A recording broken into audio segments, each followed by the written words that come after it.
오늘 성경 말씀은 창세기 24장 15절에서 27절입니다. 이삭의 아내는 리브가입니다. 리브가라는 말의 이름의 뜻은 그물끈, 단단히 묶는다 라는 의미입니다. 그녀는 밧담 아람 사람 부두엘의 딸이요 라반의 누이입니다. 이삭과 결혼하여 에서와 야곱의 어머니가 되었습니다. 아브라함은 신복과 같은 그의 종 엘리에셀에게 그의 손을 자기 환도뼈 밑에 넣게 하여 맹세하게 하고 자기 친족 중에서 이삭의 신부감을 구하라고 명하였습니다.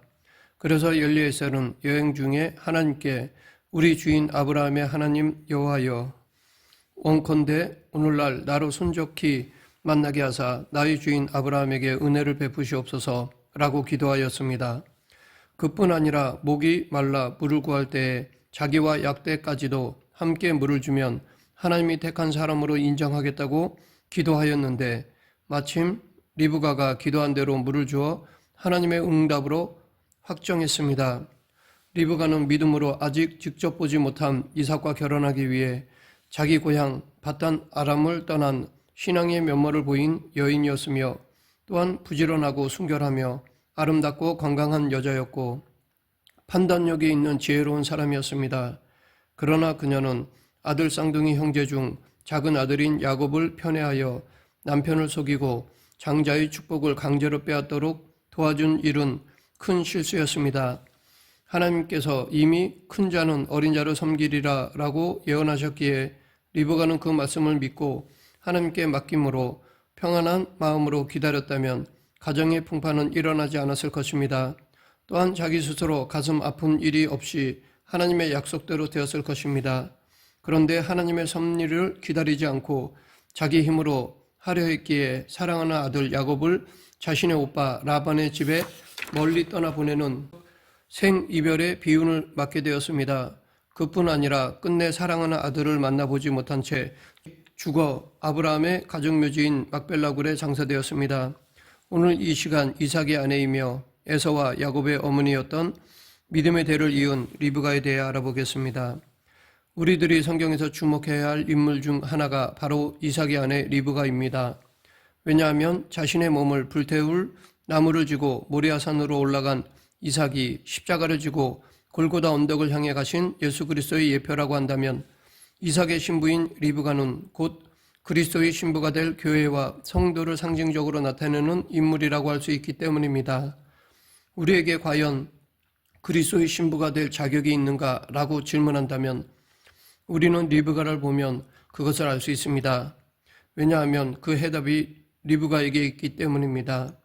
하나님의 명령을 따라 가나안 땅에 들어가 파란만장한 삶을 살았던 아브라함의 마지막 사명은 좋은 며느리를 데려오는 일이었습니다.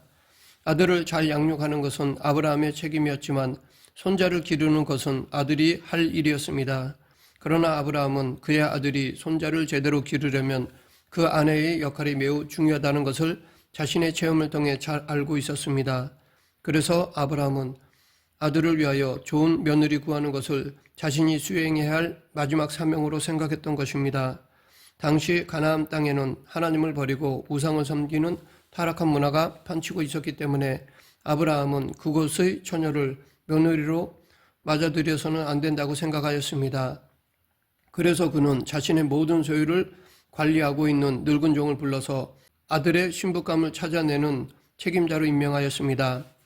아브라함의 종은 주인의 약대 10필의 신부감을 찾았을 경우 그 집에 줄 선물을 싣고 과거 주인이 살던 밧단 아람 지역을 향해 떠났습니다.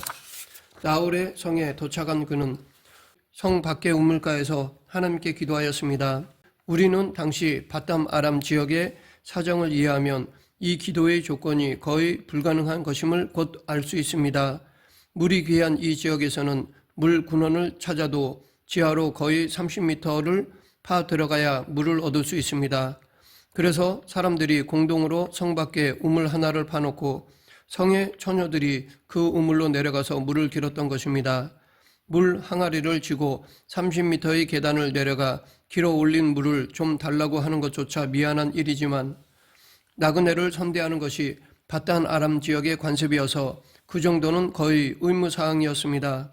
그러나 약대까지 물을 마시우게 하는 것은 문제가 달랐습니다. 보통 목이 마른 약대 한 마리가 마시는 물은 약 100리터 정도이므로 아브라함의 종이 이끌고 간 10마리의 약대에게 물을 마시우려면 1000리터의 물을 길어야 했습니다.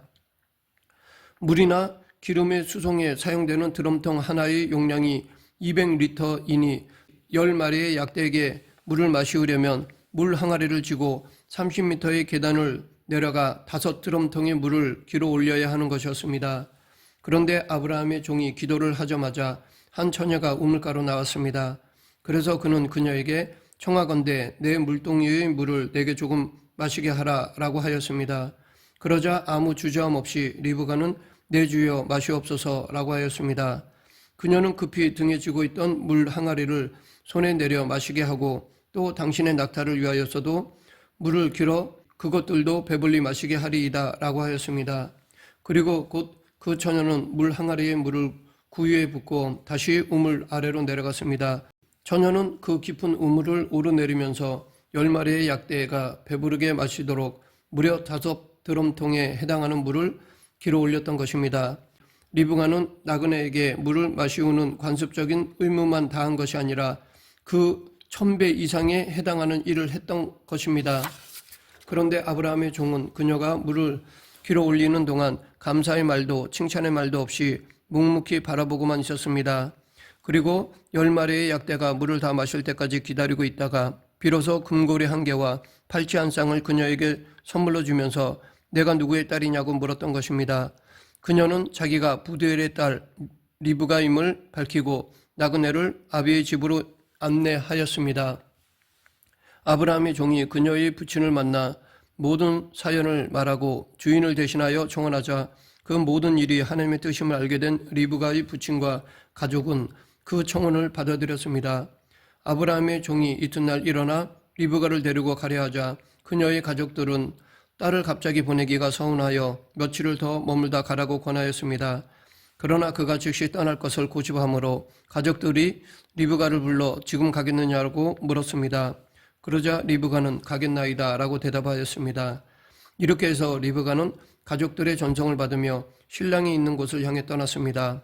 리브가의 가족들이 그녀를 떠나보내며 축복해 주었습니다. 우리 누이여 너는 천만인의 어미가 될지어다. 내 씨로 그 원수의 성문을 얻게 할지어다. 지금까지의 이야기를 통해 이삭의 아내 리브가는 어떤 여인이었는가에 대해 알아보면 첫째, 아브라함의 종이 만난 리브가는 이삭의 아내로서 손색이 없는 여인이었습니다. 그녀는 아브라함의 종을 만났을 때 그 종이 하나님께 구한 대로 대답하고 행동하였습니다.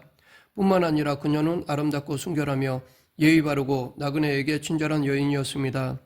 리브가의 모든 것은 아브라함의 종이 이삭의 신부감을 순적히 만나기 위해 하나님께 기도한 내용과 일치하였는데 그 이유는 그 일에 대한 하나님의 섭리가 있었기 때문입니다.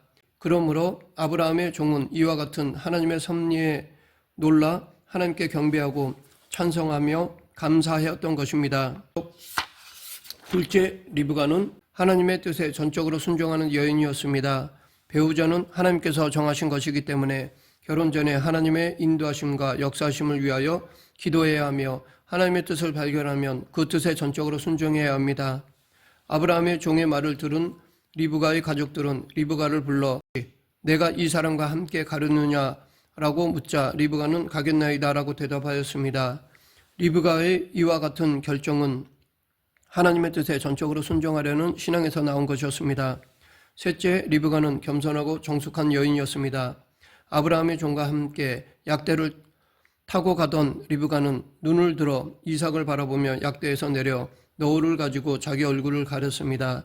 이는 여인으로서의 겸손과 정숙함 그리고 순종의 표시였습니다.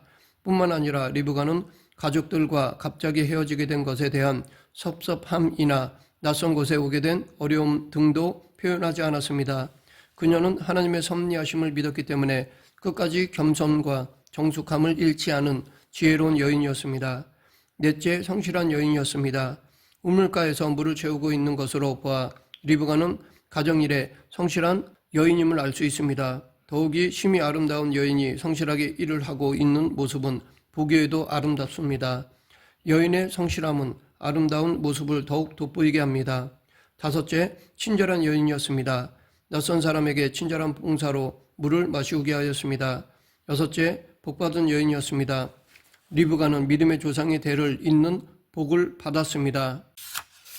하지만 리브가도 연약한 인간인지라 좋지 않은 모습을 보이기도 하였습니다. 그러면 이번에는 리브가의 실수에 대해 알아보겠습니다. 첫째, 그녀는 자식을 편애하였습니다. 리브가는 믿음으로 아직 보지 못한 사람 이삭과 결혼하기로 하고 고향을 떠났던 신앙의 면모를 보인 여인이었습니다.